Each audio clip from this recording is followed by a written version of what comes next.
Welcome to Crime Over Wine Weekly. It's Monday, March 18th. I'm Heather Holley. Here are your crime headlines.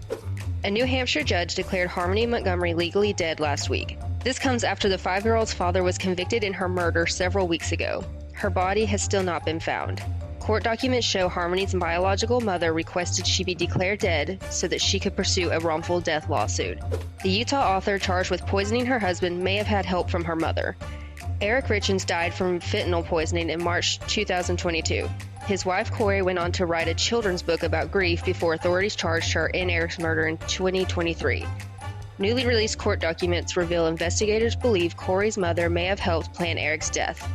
According to a search warrant, Lisa Darden's partner unexpectedly died from an oxycodone overdose in 2006. That death is considered suspicious, but Darden isn't charged in either case right now. In Michigan, a married man is charged with murdering and concealing his girlfriend's death. A fisherman discovered Christina Barber's body in a bag in the Flint River a week ago. Surveillance video shows Barber and Christopher Mottry entering a room at the Flint Motel on February 28th. The next day, Mottry is seen leaving the room with what appears to be a body in a plastic bag. Investigators learned Barber and Mottry previously worked together at Burger King, and coworkers say he had a history of violence in the workplace. Barber leaves behind 7 children. Coming up on Crime Over Wine Weekly, could a Boeing whistleblower be the victim of a massive conspiracy? What John Barnett shared with a family friend right before he allegedly took his own life. Plus, after 2 years on the run, a Louisville mother is behind bars. We have the latest in the pursuit for justice for the boy in the suitcase. But first, let's check in with Liam and Michelle and get this Monday going. How are y'all doing? Hello, happy Monday. Hello. Kicking off a brand new week. I am so excited to be back here with you guys. We took a week off to kind of reset a little bit, and we are back here also on a new day. Y'all can expect us on Mondays from now on. We think that this is the best way to kind of move forward to serve you guys better, and I'm just really excited to be here. I'm really excited about this new day because it's like kicking off a week, kind of, getting reset and like what's going on, especially after the weekend. Sometimes you're off doing your own thing. So here Right. we are. We've got you covered with what's going on and getting you ready with kind of what to follow and what new developments happened, over the weekend. Yeah, all to kick off the new work week. We know that a lot of y'all like to listen to us on your commute into work. And so what a better way to start off your Monday than with a little Crime Over Wine Weekly with Michelle, Liam, and Heather, and some wine as well. Michelle, this was your week to pick out our wine of the week. So what'd you get for us? I picked Frisk Prickly Riesling, and this zippy Riesling is floral and delightful with notes of lime sorbet, nectarine, and a floral lilt. And it has a low alcohol to support its light body. It's only about 10%, delivering racy verve, subtle complexity, and just a tinge of sweetness.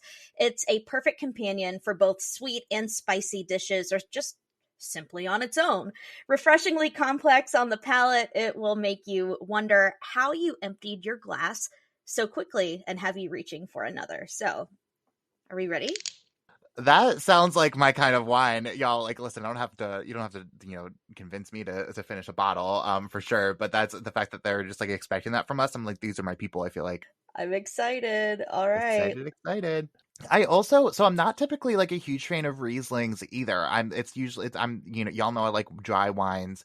But I feel like, it's been warm in Chattanooga the last couple of days. I feel like a Riesling is kind of exactly what the doctor ordered this week. It's giving a lot of summer spring vibes. It's definitely light. It's got a little bit of a carbonation, just very, very little, but not a lot. And it is a little bit sweeter. And so somebody just very recently taught me about what that's called in viticulture. When it tastes a little carbonated, it feels a little carbonated. And I can't remember what it's called now, and it's gonna kill me. But that's a really distinct kind of feature on wines. Is when you kind of get that little bit of carbonation, but obviously wine's not carbonated unless it's carbonated like sparkling rosé, or sparkling wine. And so, but I need to go Google it and report back. But that's a really like unique, interesting feature, and specifically in whites, I feel like. Okay, Heather, I'm interested in what you're thinking. I'm enjoying it. I'm not getting the flavors though. Lime, not getting. Nectarine, not getting. But I do enjoy it. My palate's broken, I guess. I don't know. That My is a palate's delightful broken. turn of events for Heather actually enjoying one of our wines that Michelle and I picked out. Okay, but I know you can't see me, but when I first opened it, I smelled it and made a face. So I wasn't hopeful, but enjoy the taste much more than the scent. One of these days, we're going to pick out the perfect wine for Heather.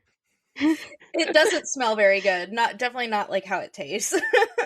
Yeah, I had very low hopes. I was like, oh, we'll be pouring this in like a chicken recipe or something. Not the chicken. What chicken are you making? I don't know. We use wine to cook all the time. That's what happens with most of our leftover wine. So I just Googled it, and I was reminded that that like fizzy kind of carbonated taste is, or feeling that you get for certain types of wines is called effervescence, and it's like how the wine was fermented throughout their process, and so it's depending on whether or not it was fermented in a tank or a barrel, like stainless steel, or an oak barrel. Dependent or influential on how much effervescence is in the wine. So there's a little wine tip for the week. I had to Google it to remind myself, but here we are. Interesting. I learned something new. Yeah, there you go. And I think, like, from my understanding, like, the longer that a wine is fermented in stainless steel, the more effervescence it tends to have. And so that's the kind of rule of thumb, I suppose.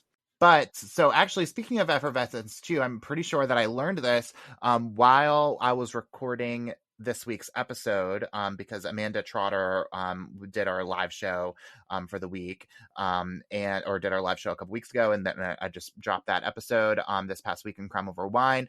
She's my new wine friend. She knows way more than I do, frankly, and that I think probably says a lot.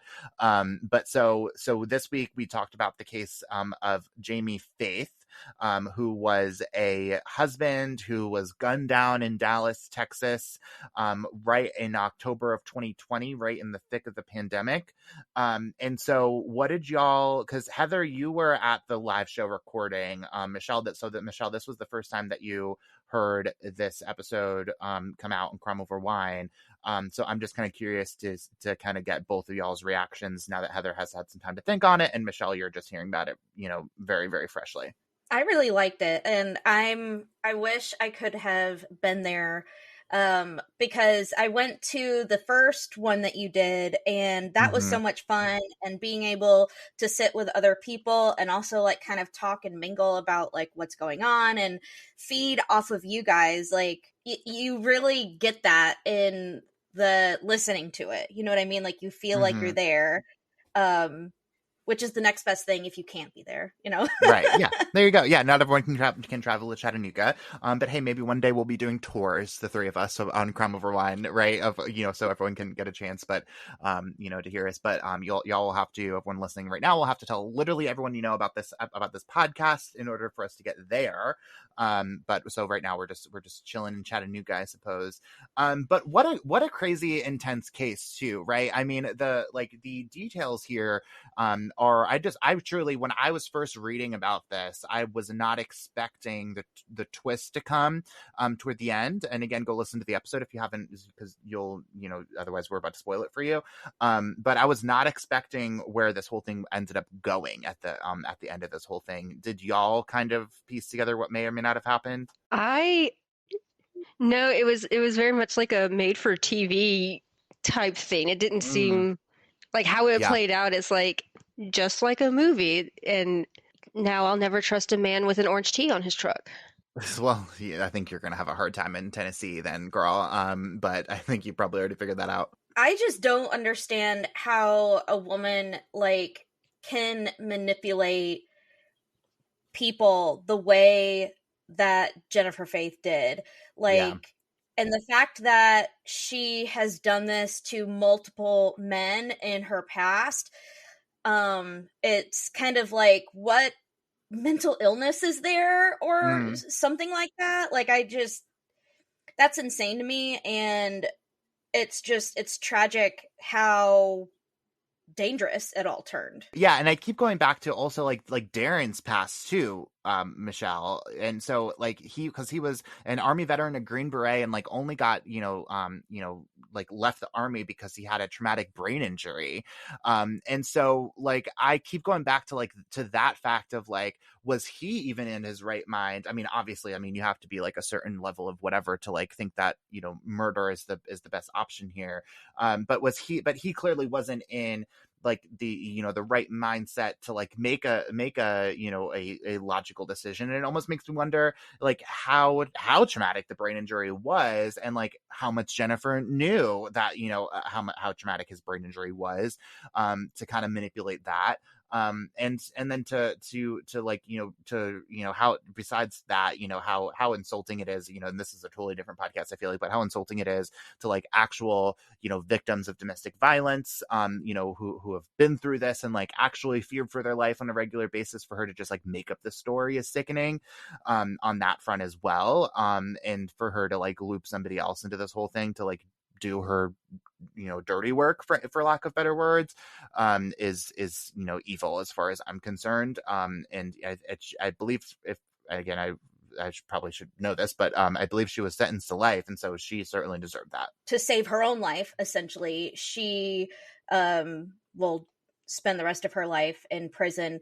I do feel like I should share more. So I'm personally connected to this case by the way of Darren Lopez. He is the stepfather of my best friend from high school.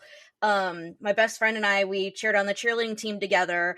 He came to every single game and was taking pictures and getting us Gatorade and hot chocolate, like very much like a cheer dad, a father, And I remember when my best friends, when they had other daughters, like her younger sisters, and I just remember him gleaming, holding the babies, and he was just the dad that everybody would ever want. You know what I mean? And so definitely he did multiple deployments, very decorated Army veteran, very proud to serve his country, and proud of the things that he did for his country, saving multiple people so that they are still here today after being blown up in Iraq. And so, and at the expense of, his own health, receiving those traumatic brain injuries. And I think depression also kind of mixed in with that. And it just made for the perfect storm of being able to, here he is, in his mind, he's reconnected with, his high school sweetheart and just looking for a little bit of happiness. And I think Jennifer Faith kind of pounced on that vulnerability that Darren had. Yeah, I think you're right, and I think back to also like the fact of, and thanks for sharing that too, also Michelle, with everybody, your personal connection to this. But I also think back to where we all were in 2020, right? Like where we're all like just trying to get through, and like maybe feeling a little lonely, frankly. And like, Darren was clearly feeling very similar. And so like, again, another thing that like she kind of took advantage of there, that like there was something that he had, I think if I remember correctly, he had just recently been divorced, right? Or like had just recently lost his wife. Michelle, correct me here if I'm wrong. And so point being is, he was very much so like in a bad place, right? And like a lot of us were. And like, again, she pounced on that, in my opinion. So, and it's crazy to me because I understand, I can see that Jennifer may have been unhappy for whatever reason, in her marriage, but like, why not just get a divorce? Like, right, you know what I mean? So many lives would be different today if she had chosen just to do that. Yeah. Including her own. Yeah, and then it, like, obviously there's like a lot of explanations behind like the insurance policy that she tried to get. Like she, again, there's like a whole other part about like all the money that she schemed out of people through like the GoFundMe page that was set up for her. I mean, there's a whole different avenue. Again, go listen to the episode if you haven't yet, because there's a lot to unpack there for sure that like could point to like why do that instead of getting divorced. But yeah, I mean, I mean, just a lot to unpack there for sure. And again, thanks for sharing that with us, Michelle. Because I think that perspective is valuable. To really getting at who we're talking about here, not just like what we're talking about. All right, coming up next, we are going to have some news of the week, and we have some really interesting cases that you're going to want to stick around for coming up right after the break. But first, 34 years ago today, on March 18th, Danette and Jeanette Millbrook disappeared during a walk home in Augusta, Georgia. Rumors had swirled about their disappearance, but they have yet to be found even to this day, and no one has been arrested in their case. If you know anything about their disappearance, call the Richmond County Sheriff's Office at 706-821-1080 and listen to their full story on episode 47 of Crime Over Wine.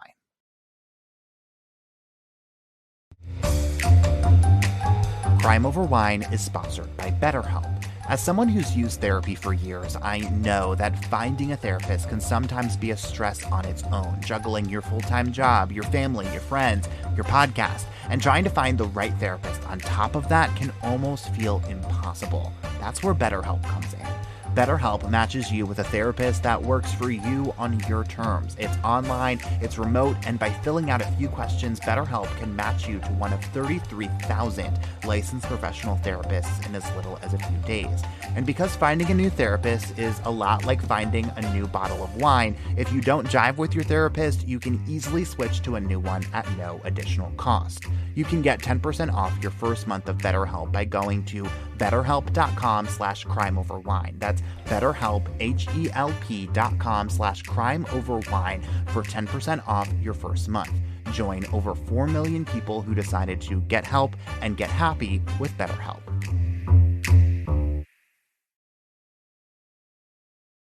After being on the run for over 2 years, the mother of Cairo Jordan, a 5-year-old whose body was found in a suitcase in rural Indiana, is now behind bars. Dejon Anderson was arrested in California on Friday as she was about to board a train. The suitcase with Cairo's remains was found by mushroom hunters. Police say Cairo died from an electrolyte imbalance, most likely caused by vomiting and diarrhea, which resulted in dehydration. Police identified the boy's mother and her friend, Dawn Elaine Coleman, as suspects in the case. Both have now been charged with neglect and obstruction of justice. Anderson is also charged with murder. Coleman pleaded guilty to a charge of conspiracy to commit murder in relation to Cairo's death and is now serving a 25-year sentence in prison. Both women made several posts on social media referring to the child as a, quote, demon and, quote, an avatar playing a character before Cairo's death. This case was really hard to just research and learn because you think about a 5-year-old and the fact that he died from an electrolyte, deficiency, Yeah. or like dehydration, essentially, like just how painful. And 5 years old, and the only person that you have to rely on is your mother, and she's not giving you, what your body needs to survive, just a slow, painful death, and then to be stuffed in a suitcase and disposed of. Like, it's just, and the fact that they referred to him as a demon, like, that just, it hurts my heart, because children are so pure and innocent, you know what I mean? And it was hard to read. Yeah, and what I don't really fully understand is like how the heck did this woman go on the run for 2 years? Like, where was she? Like, I like that's what's more like infuriating for me. Like, a the fact, like obviously the fact that you can do that to a child, like different level of evil, and like she's the demon as far as I'm concerned. But like allegedly, again, she has yet to go to trial. But like, how do you then dispose of a child of their body? Like, don't tell anyone about this, and then just like go for the rest of your life for the next 2 years, just as like, knowing what happened, just like in hiding, like refusing to take, responsibility for what you've done. Like, how do you live with yourself? And maybe with her being on the run, that maybe that was her trying to put it out of her mind. I don't know. I don't know how you can Yeah. have something like that of that magnitude on your conscience. I do know they found her in San Francisco, and she was about to get on a train. I don't know if that was, if she was planning on going somewhere else, or Yeah. just taking like a regular train ride as far as like transportation. I'm not sure, but they were able to track her down, and that was where they served the warrant. Yeah, I'd be curious to know like where else she was for the last 2 years, because Indiana to California is pretty far, and like if they knew where she was, or like and was trying to find her, like if they had evidence of that, if they were tracking her down for the full time, and then again, like to have somebody else involved, like to bring your friend along. I mean, like crimes against children, like different level of evil as far as I'm concerned. I just don't understand, and especially against your own child, sickening. And the fact that both the women were calling him a demon or an avatar, there is some detachment from reality there between the two of them. And I don't know if they got involved in some cult like group or something that could have persuaded them to feel that way.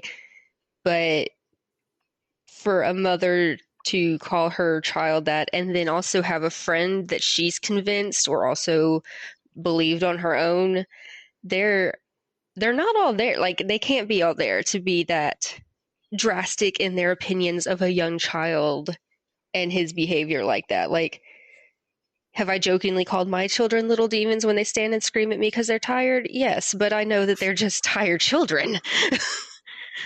Mm. Yeah. And also too, like because I just Googled it like very briefly. So they were also from Atlanta too. So like and so like how the heck they ended up from Atlanta to Indiana, and then she ended up in California, like that is a totally different story that I frankly need to know about more. But like that, like just the processes there are insane to me. That's how you can go about it. And then I would like to know more, and like maybe this is like for a further episode, but like Dawn's involvement, like she's serving 25 years, which is pretty intense. I would just like to know how she was involved and like what she did to help, I suppose. From what I learned as I was like doing the research, so they lived in the Louisville area, and Indiana isn't that far like from there. That it's kind of like Chattanooga, where we're close to other states. So I know that um the mom she had been kind of in and out of jail and stuff, and so apparently she did like a 2-week stint in jail, and that was where Dawn took care of Cairo. And I guess they had some family in that area, and they were staying with family. So that kind of seems like that was like home base a little bit, and that's kind of why they were there. But then what Dawn said is that she walked in a room, and the mom was on top of the little boy, and the Cairo was face down on the mattress, and the mom had said it's already done.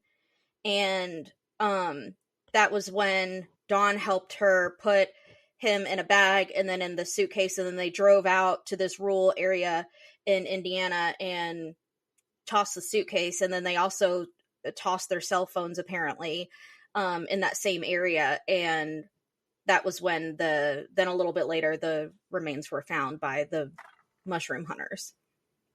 So if she found the mom on top of him, does that mean she suffocated him? Like, because if the cause of death is an electrolyte imbalance, like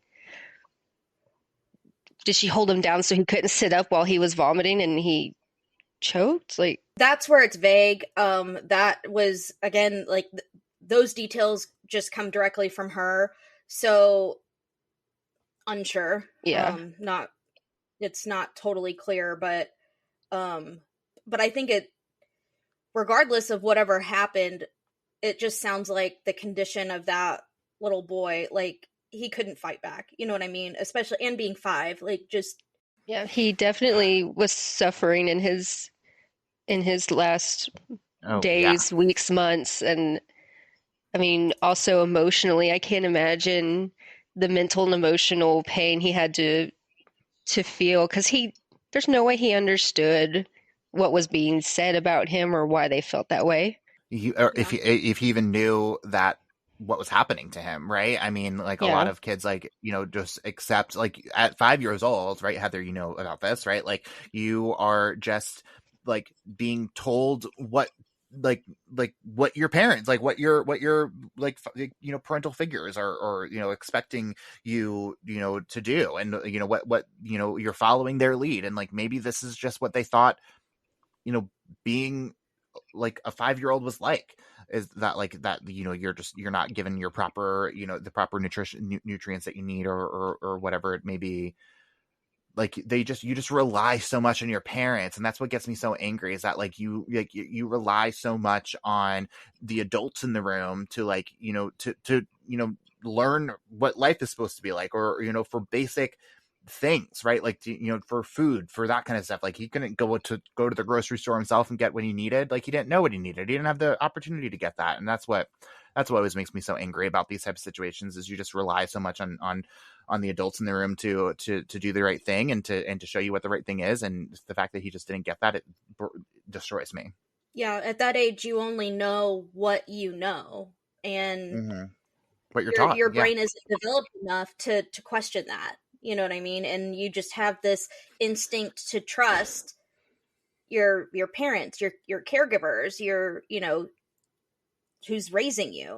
It reminds me too a lot of Mariah Woods. We covered that on episode 6 of Crime Over Wine, where she, if y'all remember, so she had muscular dystrophy, and she literally couldn't walk without like needing support, and like her like parents, or her mother's boyfriend, despicable as far as I'm concerned, what he did to her. But like, point being is that like he like some like there were adults who needed to be there, and like who needed to like put up the boundaries of like what's right and what's not, and et cetera, et cetera. And like she just relied so much on people to like survive, and to just do her thing, and like and to live, and like they failed her over and over and over again. Or like Joseph Zarelli, the boy in the box, episode 25, like that one is a totally different situation, but just like the same thing, where just like people like were responsible for this child, or should have been responsible for this child, and just weren't. Same thing. And it just doesn't make it'll never make any sense to me how somebody could see a child and, first of all, call them a demon or whatever, but like to do horrible things to them. Okay, Heather, what do you have for us this week? This is another one that's going to make us upset in a variety of ways. A North Carolina woman and her 2 young children were found dead in their apartment 12 days after they were reported missing. 22-year-old Markayla Johnson, 4-year-old Miracle Johnson, and 7-month-old Messiah Johnson were reported missing on March 3rd, but police didn't share any information with the public until March 8th. The Charlotte-Mecklenburg police chief says he doesn't have an answer as to why there was a 5-day delay in sharing the Johnsons' missing persons report, and the department works to get that information out as quickly as possible. Friday afternoon, officers found Markayla, Miracle, and Messiah's remains at their home while carrying out a search warrant. During a news conference Saturday, the police chief shared the 3 were murdered and they were looking for the person responsible. Less than 24 hours later, police in California captured the suspect, Benjamin Taylor, near the Mexico border. Investigators say Taylor was in a relationship with Markayla. He faces 3 counts of murder and 1 count of concealment of death. Right now, Taylor is waiting extradition.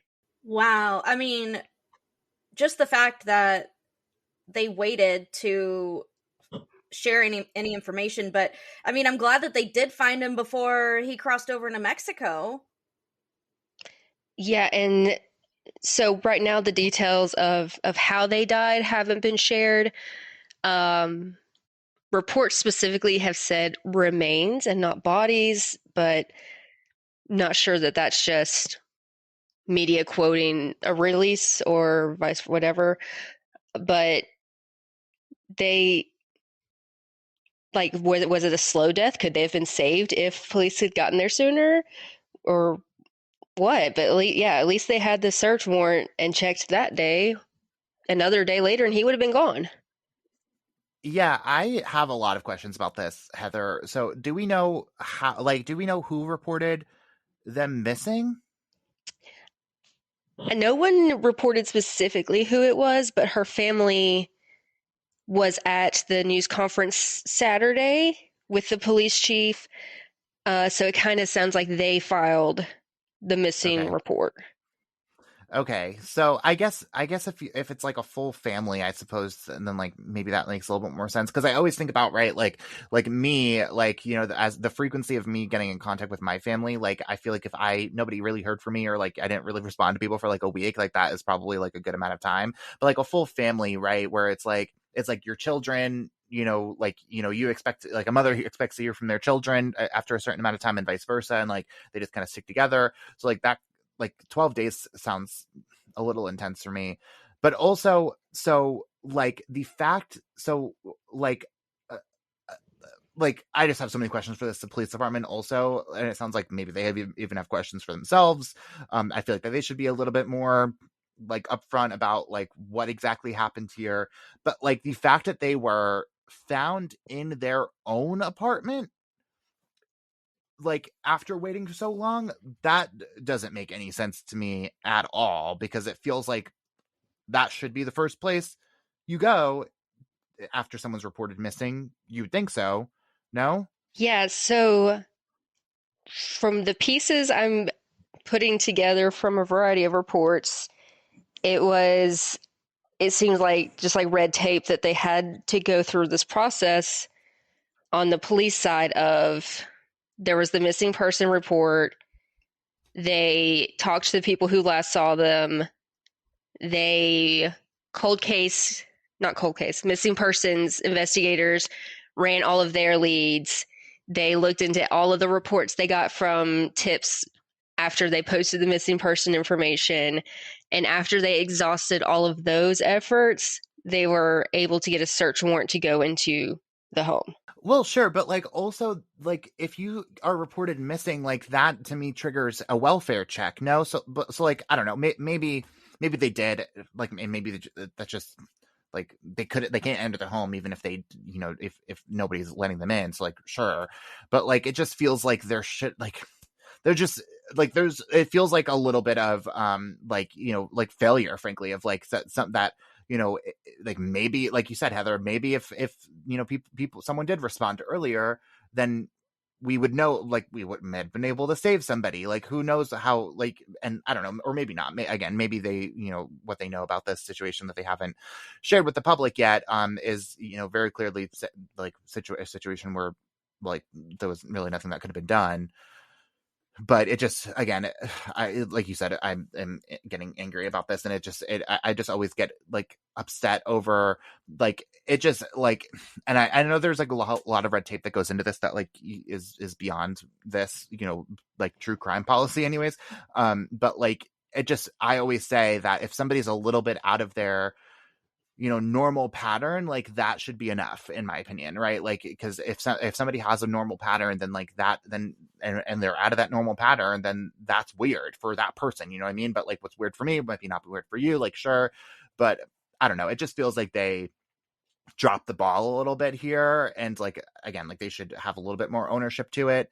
And like I don't know, maybe they are trying to figure that out. I know we want, as true crime lovers, we want answers a little bit quicker than most of the time than we can get them, but still. The fact that there's a 4-year-old and a 7-month-old, like, Right. I don't know what the laws are, but why wouldn't that trigger some sort of like Amber Alert, and kind of up the urgency, because there's just two very very young children that are missing, essentially. Yeah, and maybe something more could have been done had it not.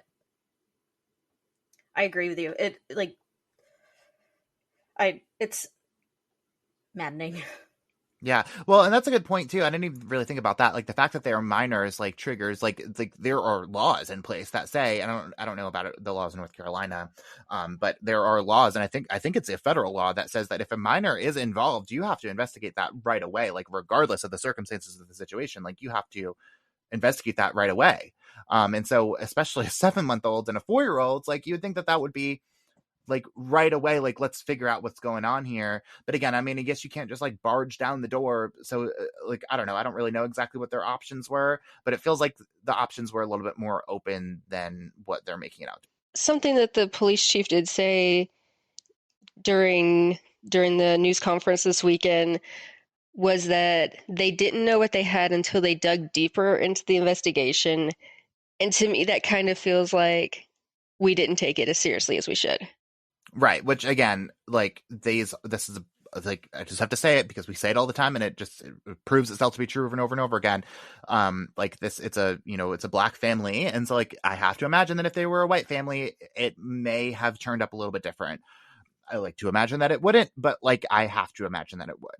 There really isn't a lot out yet, though, because he'll be extradited. Then we'll start getting affidavits once he's booked, which will have more details in it.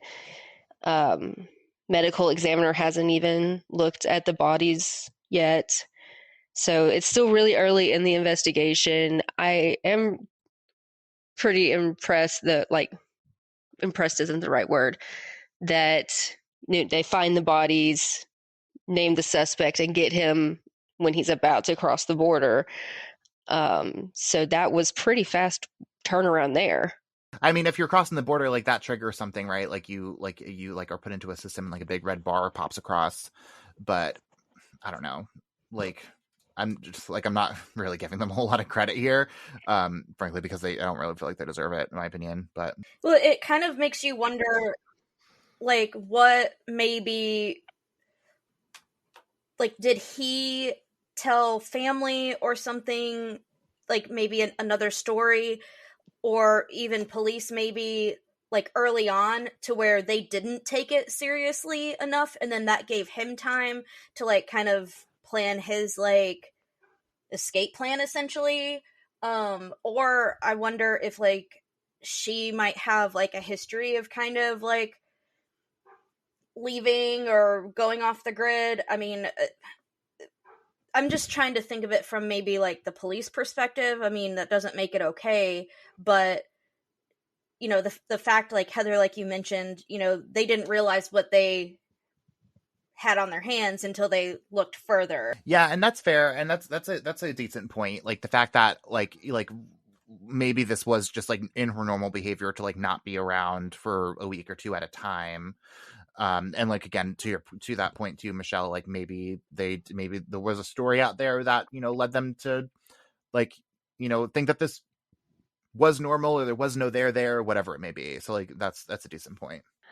We'll definitely keep an eye out for new details that will be coming out in the next few days as the medical examiner begins their work and the suspect gets back to North Carolina. But until then, Liam, what do you have to share? Oh man, guys, I have a doozy for you guys this week. Have you all been paying attention to what reportedly happened to a whistleblower at the plane manufacturing giant Boeing? Well, I'm about to go down a whole long conspiracy theory here, but you all know that I love a good conspiracy theory, so bear with me. 62-year-old John Barnett was found dead in his car, which was parked in a hotel parking lot in Charleston, South Carolina on March 9th of this year.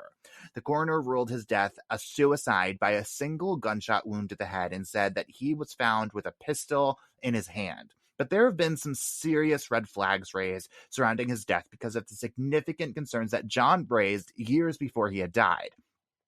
John retired from Boeing in 2017 after 30 years with the company. And if you remember, in 2019, Boeing had come under serious scrutiny over its manufacturing processes that had resulted in mid-flight emergency landings and other safety concerns too.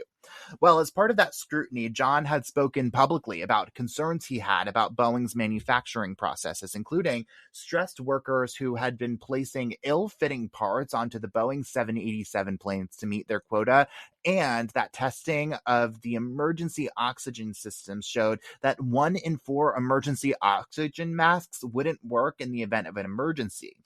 According to the BBC, Boeing denied all of this, but an evaluation by the Federal Aviation Authority, or FAA, did uphold some of the concerns that John had spoken publicly about.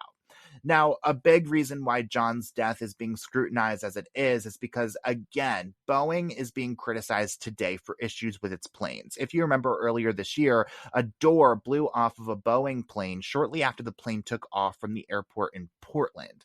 The National Transportation Safety Board, or NTSB, found that 4 bolts used to keep the door in place were not fitted properly, and the FAA had found multiple instances where the company did not meet quality control standards during manufacturing. Now, all of that may just make me sound like some, insane, tinfoil hat, insane conspiracy theorist here, but except listen to this part.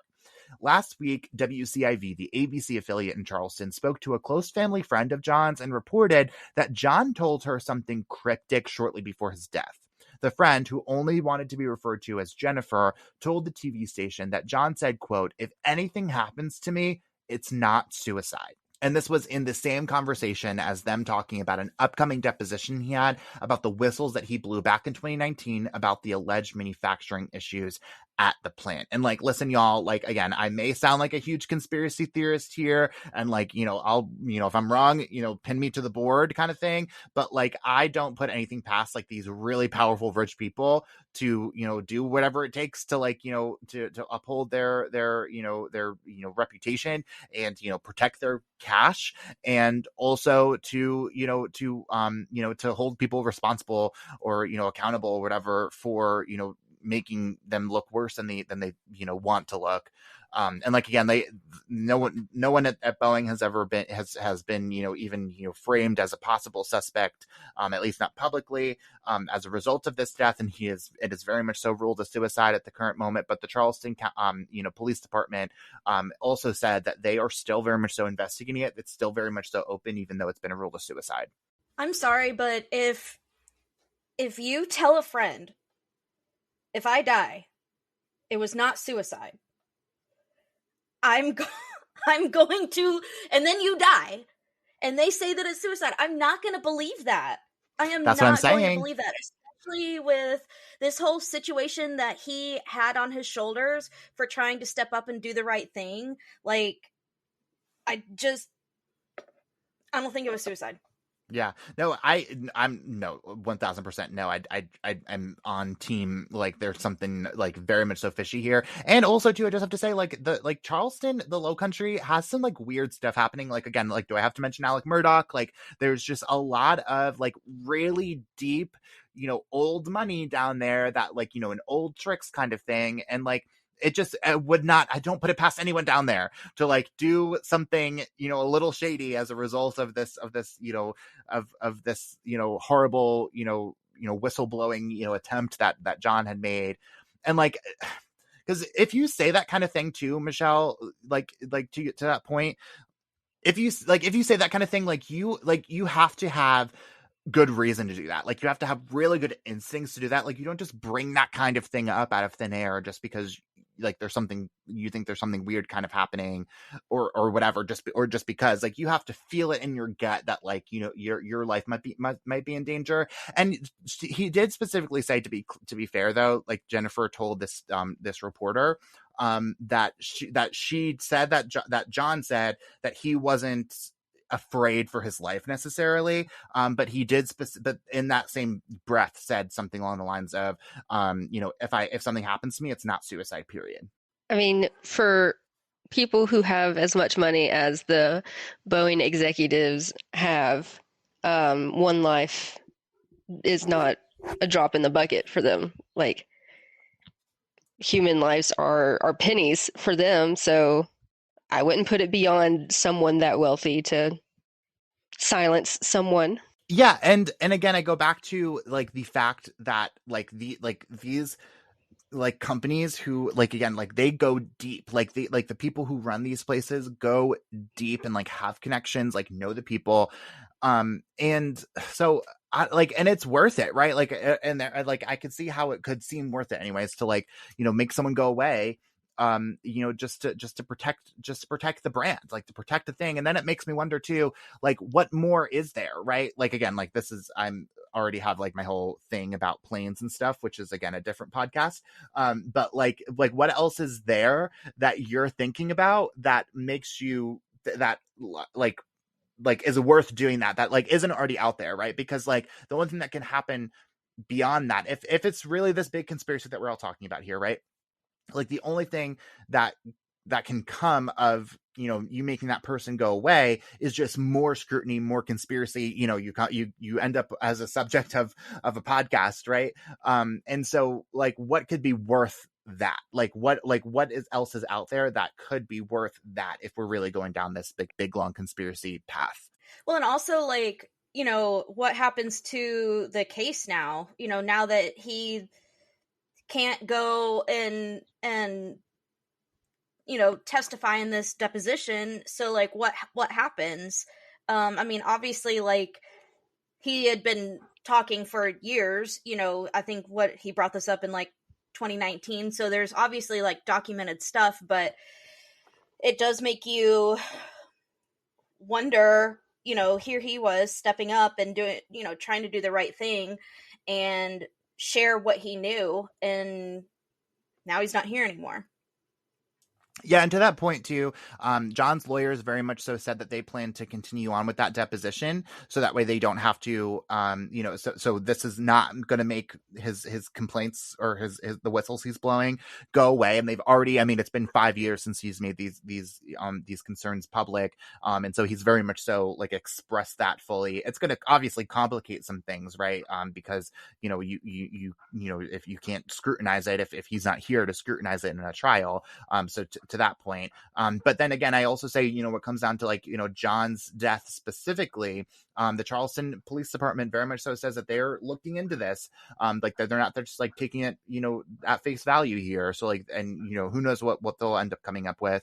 But it's very much so an open thing. Like they are very much so looking into this, and everything is going on, regardless of what happened to John, to someone's dismay potentially, or, or maybe, to someone's credit, or whatever it may be.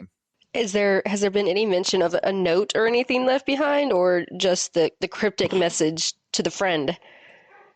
Not that I've seen, Heather. Yeah, which to that point, like a lot of those things, like, and there's a lot of different stuff here, right? That I didn't mention, but like a lot of those, a lot of suicide cases, like that's the telltale sign of like, if there are no, can we prove that this person wrote it? That doesn't exist here. But there is some like really interesting, actually fascinating thing that I didn't know about, from a crime perspective. But they specifically said that an expert in this case specifically said that in like, or told the New York Post that I think they said like some 25% of suicide cases that involve a gun, the pistol or the gun, ends up out of the person's hand. And so in this case, John, when they found him in his car, that he still had his pistol in his hand. And so that seemed to this expert anyways, seemed to, be a telltale sign that this was not necessarily a suicide, and,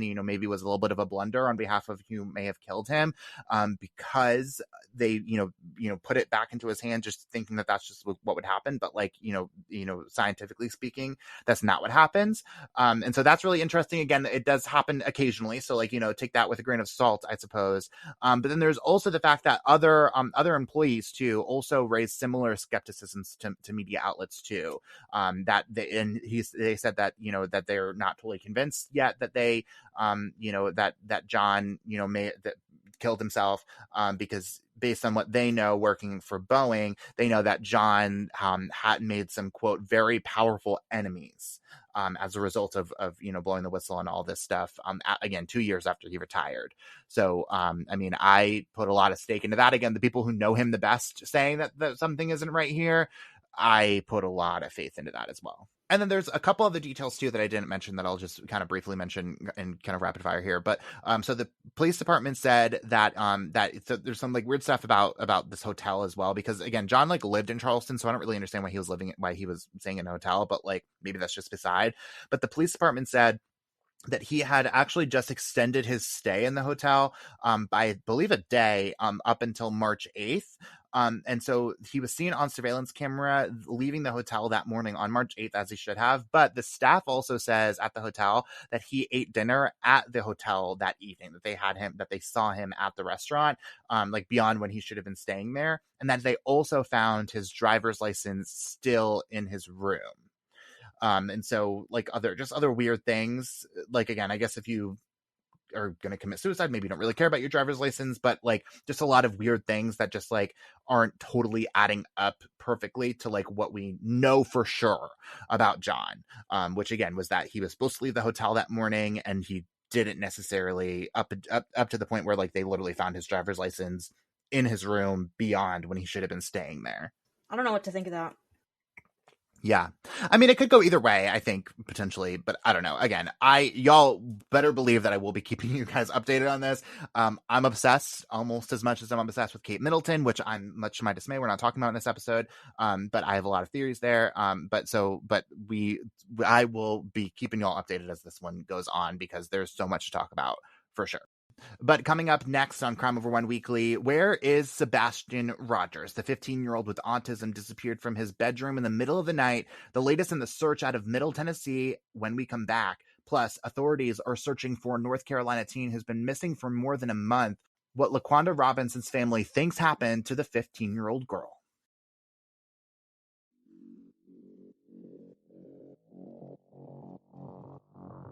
Hello, Crime Over Wine listeners. I am Rachel. And I'm Heather. We are the hosts of Like Mother, Like Murder. We bring you the good, the badass, and the crime. Each week, we bring you stories from missing and murdered to survivors and women who empower you. And of course, some mom talk sprinkled in. Check us out wherever you get your podcasts at Like Mother, Like Murder. And give us a follow on social media so that we can say hi. Okay, love you, bye. Okay, love you, bye. Hello, everybody. This is Liam Collins, the host of the podcast Crime Over Wine, and I'm about to make your Wine Wednesdays so much better. We know that there is nothing better than hanging out and listening to your favorite true crime podcast over your favorite bottle of wine, and that's where we come in. Every week, we share a new head-scratching true crime story while reviewing your new favorite bottle of wine. So your new true crime adventure is waiting for you. Crime Over Wine drops new episodes every Wednesday, wherever you get your podcasts. Authorities need the public's help finding a missing teen from Kannapolis, North Carolina. That's about half an hour from Charlotte. Police say LaQuanda Robinson was last seen at A.L. Brown High School on February 1st and hasn't been heard from since. LaQuanda's family tells the Black and Missing Foundation they believe she was lured away by someone online. LaQuanda is described as a black girl with a medium complexion. She's 5'5" with brown eyes and shoulder-length black hair. If you know anything about LaQuanda's whereabouts, call Kannapolis Police at 704-920-4000. I wonder why do they think that she was lured away by someone online? Like, was she known to like talk to people online, or maybe they like went through some of her accounts and found some messages or something? But yeah, the biggest question that jumps out to me is like, why do they think that? No one has elaborated on that part. The family says that she's an honor student and she was going to pursue a career in criminal justice. So they're worried that they haven't had contact with her. So it sounds like this is out of character. She's normally a, focused honor roll student, and this is unlike her behavior. But as to why they think she was lured away, they didn't elaborate that part. And I haven't seen anywhere where law enforcement directly said it. The Black and Missing Foundation says that law enforcement also believes that she was lured away, but I have not seen where law enforcement themselves have said it. Yeah, and that's really interesting because I've only seen that through the Black and Missing Foundation as well. So I wonder if that's just like more of like a theory than like an actual like investigative thing that they have. But I also I just like was kind of clicking around, and it always makes me like a little mad, but like also a little like suspicious / maybe like a little relieved about how little information there is out there. I mean, we're like a month, from when Laquanda went missing, but there's just like these stories, and like they all pretty much say the same thing about like, Kannapolis police are looking for this 15-year-old girl. This is when she was last seen. This is where she was last seen. This is how you can report it if you have anything. It was interesting because the reporting that I saw stated that officials said that they believed that Robinson left on her own, but they didn't go into as much detail as it sounds like the Black and Missing Foundation does about why they think or how they think that necessarily, in terms of how she may have gone off because of a person that she was talking to online. Yeah, so 2 things to add on to what you just said. The Black and Missing Foundation did an interview with another group online, and in that they say that they're in contact with her family and then had talked to them like a day ago.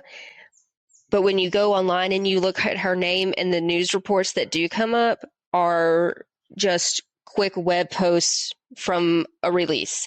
They're all written very similarly, have the same minimal amount of details. So she's gotten like minimal coverage in her local market alone. Like, no, it doesn't look like anyone's spoken to her family or anything yet. So I don't know why in that area it doesn't seem like this case rises to the threshold of more than her picture and a quick blurb for one day. Yeah, and like again, we always go back to like, it like she's a young Black woman and like, or young Black girl, and like, who knows how that plays into the amount of attention that she may or may not be getting. But then it also kind of on the flip side of the coin, like makes me wonder, what police may know about the situation. Like, like again, if they like, I have to believe in like my heart of hearts that like any investigative agency, like regardless of what color their skin is, like, sees a young girl, who's not with her family, and like just does absolutely everything they can to make it to bring her home. And just like, really gets the same level of attention as like Gabby Petito or Mariah Woods did or whatever it may be. But so like the fact that they're like putting out like this kind of drip of information, and like it's early to be fair, but like this kind of drip of information like makes me wonder that maybe they do know a little bit more and like realize that there's something that isn't necessarily suspicious or foul play or whatever it may be. But to your point though, again, Heather, like they like the family very much so says that she's a good student, all that stuff, and so it doesn't really sound like her to just like run away or to do whatever. So like maybe maybe the Black Missing Foundation is kind of onto something here about the messages or what have you. And a lot of times too, the family can like put out like more information than they should. Like I've seen that time and time again.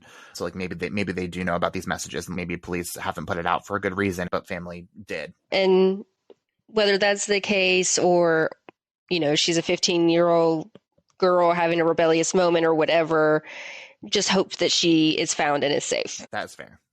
I can't even tell you how many times I've tried to run away at 15 or thought about it. It's just for people like to think of it as like she just ran away. She met someone online. Like, let's just take that theory. She met someone online and they were giving her, attention, and it felt good, and maybe telling her, things that she was wanting to hear, and being rebellious at 15, just kind of given the age, even though it sounds like she's a good kid, a good girl with a lot going for her, and is trusting whoever this person might be, and, just goes. Anyone that takes advantage of that, that's alarming. You know what I mean? Anyone that, like, takes advantage and convinces a teenager to leave everything that they know, like, that is alarm bells. Like, who knows what else they're going to take advantage of, So to her, it might be willingly that she's leaving, but at the same time, she's not seeing that someone is taking advantage of a vulnerability that she has because of age and maturity and, just where she's at in life, and taking advantage of her trust. Yeah, and to that point too, like we've seen that over and over and over again a lot of times, right? Where it's young children don't know what they're getting themselves into, right? Like don't know, the dangers of going off with an older person or whatever that a stranger that you don't know. Like we've seen that a lot. And so it's possible that that's the situation, or maybe there's something more sinister here. Like who really knows? Who really knows, right? Like I don't know. It really could be kind of what like the Black and Missing Foundation, it sounds like to me anyways, like what the Black and Missing Foundation, is saying about how she may have been lured away from by someone online. Okay, sure. But like it also could be a situation where she very much so wanted to go away with that person. But either way, she's young, she's a minor, and like let's find her and like let's try to bring her home, because like she's in danger either way as far as I'm concerned if she's not with her family. We will definitely be keeping an eye on Laquanda's case, and hopefully that has a positive resolution soon. So Liam, who are you telling us about today? So I'm bringing the heavy hitters this week, I guess. I have another hefty case for you all, and get ready for this. This week, I want to tell you all about Relisha Rudd, an 8-year-old girl who went missing 10 years ago this month. At the time, Relisha was homeless, living at a shelter in Washington, D.C. with about 600 other children. Relisha being missing was first realized when a school social worker went to visit Relisha at the shelter after several days of unexcused absences from school. The social worker went to speak with a doctor named Dr. Khalil Tatum, who had reportedly been treating Relisha at the shelter for migraines. But when the social worker arrived at the shelter, they were shocked to learn that Khalil wasn't a doctor at all. Instead, he was a janitor at the shelter who, that Relisha had gotten close to. The social worker reported Relisha missing and called the metro area's child abuse hotline. The search for Relisha officially began on March 19th, 2014, 18 days after anyone reported seeing her. The very next day, on March 20th, Khalil's wife, Andrea, was found dead in a hotel room, and warrants were taken out against Khalil for murder. But Khalil was later found in a park in D.C. dead from an apparent self-inflicted gunshot wound to the head. From what I can tell, Khalil was never named an official suspect in Relisha's disappearance, but he was considered a person of interest by investigators. Relisha has still not been found, and directors with the Black and Missing Foundation won't be convinced that she's still not alive out there until they find her. If you know anything about Relisha Rudd's disappearance, call the FBI at 1-800-CALL-FBI or 1-800-225-5324. Like, there's so much to unpack there. Like, wait, what? Not a doctor? What do you mean he's a janitor? Like, there's nothing wrong with janitors, but like, what? Yeah, and I don't really know if he was like actually treating her for migraines while being a janitor, or if that was just the story that the social worker was told. But yeah, and again, like then to find out that like the janitor may have possibly killed the woman, his wife, insane. Why do they think she's still alive? So that's a good question. I don't know that for sure. And kind of a good note here, potentially, I suppose, Relisha had, as I kind of alluded to there very briefly, developed a very close relationship with Khalil. Again, inappropriately, she's a minor. And like he's a janitor working at a homeless shelter that she lived in. It's just inappropriate all around. But like the family very much so knew, acknowledged, and was okay with the idea that Relisha was with Khalil, or was like thought to be with Khalil when she was missing. And so when all this time had passed that she wasn't at school, and the social worker was like, what's going on? The family, said, oh yeah, well, she's with Khalil. Like, it's not a big deal. I don't really know if the family thought that he was a doctor. Like, again, the doctor thing is just bizarre, but the family was very much so okay, point being, because of the relationship that they knew that he had with Relisha, that that they were very much so okay with Relisha being with him, and that's why she wasn't around. Different can of worms in terms of questions, but that's what they had said after she was reported missing. It's a lot going on there, but like it feels like Khalil's the one person who could have given us answers beside Relisha, and that opportunity is gone. And I wonder, like, why did he kill his wife? Like, what? I mean, I don't know. Yeah, I have a lot of questions there too, and like I started going down that rabbit hole, and then I was like, okay, this is about Relisha, like let's wind it back a little bit. But for sure, I have a lot of questions about Andrea as well. Again, we're probably maybe a lot of questions that we won't get answers to because Khalil, is believed to have committed suicide. And again, I feel like maybe Andrea also knows a little bit more about Relisha as well. Like, Ariane, this all happened. Like, she was reported, anyone had last seen her on March 1st. The search for her began on March 19th. Andrea was found on March 20th. So, like, this is all kind of happening all at the same time.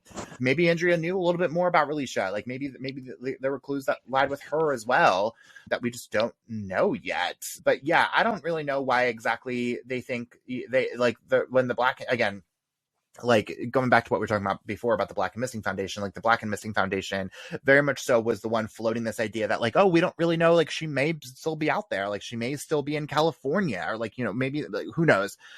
Was in a population of people, people experiencing homelessness that are very transient, like very much so like unreliable, frankly, in terms of like, repeated habits and that kind of thing. And so there's that much. And like clearly the family wasn't very, interested in keeping tabs on her whereabouts. So like, it's possible maybe that she went off and went somewhere else, and like again, maybe the Black Missing Foundation knows more than we do. Doubt it. But point being there is that it's just kind of like it seems like another one of those examples of like, the Black Missing Foundation just very much so keeping all options open, and that's kind of where we're at. And like his position as like a janitor at this homeless shelter, like I would think that it would probably be easy to get rid of evidence if he wanted to. I mean, I don't like thinking like that, but I mean, he would have had access to ways to get rid of things than like maybe just the average person. Well, and like not even just that too, Michelle, but like the fact like of where she was living at the time. Like this is a chaotic situation in a very populated city, right? So like 600 kids, and that's just the children, to be clear. Adults were living at the shelter too.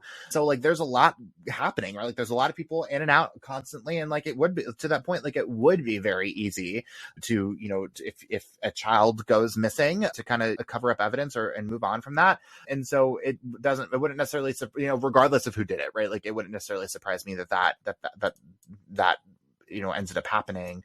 And then I should also mention too, this shelter doesn't exist anymore as of 10 years ago, and to my understanding, partially because of this situation, but it's now been like broken up into much smaller homeless shelters throughout Washington, D.C. The way it's been described in reporting was that it's now like a shelter with the intention of getting people housed directly, as opposed to this, like, I guess what it was before was just this like massive shelter just with people living there because they had nowhere else to go. So like I said, again, that phone number is 1-800-CALL-FBI or 1-800-225-5324. If you know anything about Relisha Rudd, we're going to put that number on our website and in our show notes too.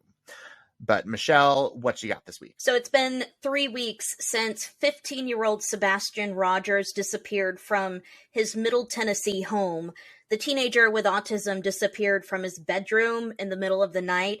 His mother told police that she went in to wake him up for school, and that's when she discovered that he was gone.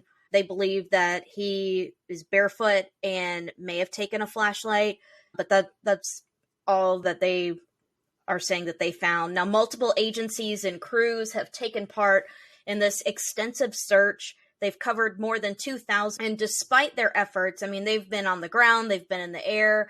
They were even, Sebastian has autism. And so it can be hard for him to just maybe walk up to a stranger or something like that. But they were playing his favorite song, Eye of the Tiger, to help comfort him, and they were hoping that would kind of help draw him out of wherever he may have been. That was early on in the search.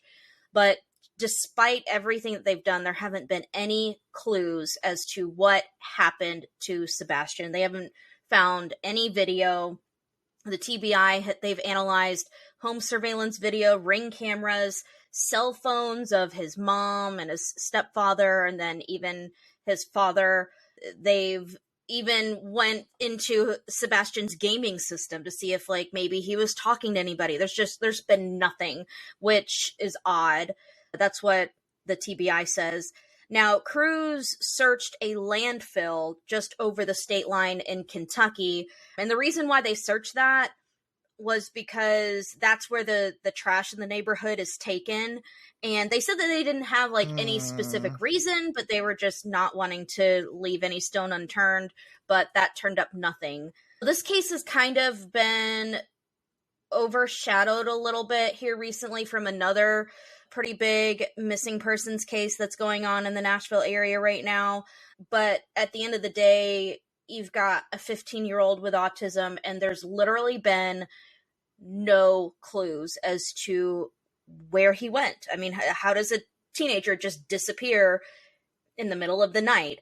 And I've watched interviews with his dad, and he said, the fact that he is barefoot, they said he doesn't like being barefoot outside. Apparently, like when he was younger, he got bit by some fire ants, and after that, like, does not like being barefoot outside. So his dad said that was something that was very weird. And investigators are saying, they're considering it a missing persons case, but they have not ruled out foul play. So this is just a heartbreaking.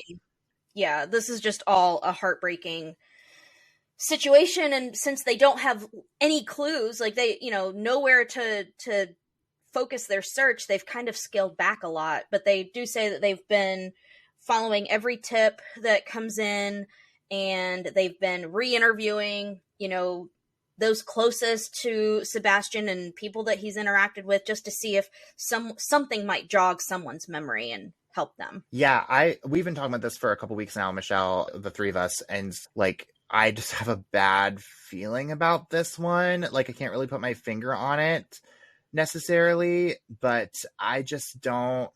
Like, I think at first, like, it was very much so, like, a situation where it was like, okay, well, like, maybe he'll just turn up somewhere and, like, and, like, everything will be fine. Like, it'll be a misunderstanding. Like, he's a young boy or young man with a mental disability. And, like, that unfortunately happens. But now that it's been a couple weeks, I just have a really bad feeling. And, like, the fact that they're searching landfills and stuff and, like, haven't ruled out foul play, like, I feel like there's something there that they haven't necessarily made public yet that I just think is going to be a little heartbreaking here. I just have that gut feeling in my stomach about this. I thought that they were going to find him quickly, but they haven't. And just the fact that there's been nothing for them the investigators to go off of is just, it's very weird.